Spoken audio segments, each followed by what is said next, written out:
Books aren't born out of paper-thin air. They don't simply show up on the shelf of your local library. They have to come from a supplier, and one of the biggest suppliers in the nation is shutting down.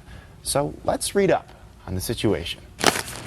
This is where a book becomes a library book. It's full circle, right? You get to see the beginning when it comes in a box and it leaves the building, and you know that it's going to go out there and make people happy. At the Kent District Library's Service Center, around 12,000 inventory items are processed each month. So I think there's a lot of people scheduling meetings and trying to get wrap their heads around, what do we do now? How do we get materials for our patrons? What was once KDL's biggest book supplier will soon be no more, as Baker and Taylor, a 200-year-old company, announced its closure last week. So if, like the latest Emily Henry novel, if that comes out on a Tuesday, we want our patrons to be able to walk into the branch and get that on Tuesday.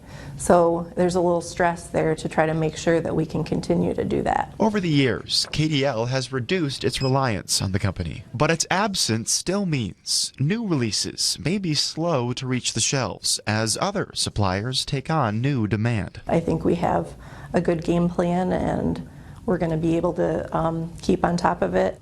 But here's the thing, the Kent District Library System is one of the biggest in the state. They have the staff and the resources to pivot and plan with a little more ease. It's the smaller libraries, like the Cedar Springs Community Library, that's in a bit of a tougher spot. We were like, well, what do we do?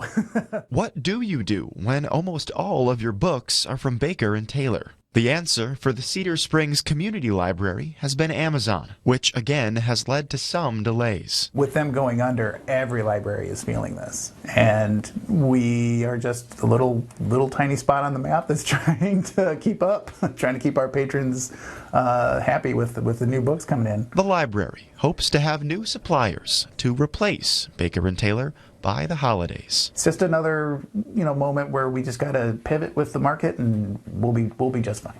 For Fox 17 News, I'm Sam Lanstra, your Kent County reporter.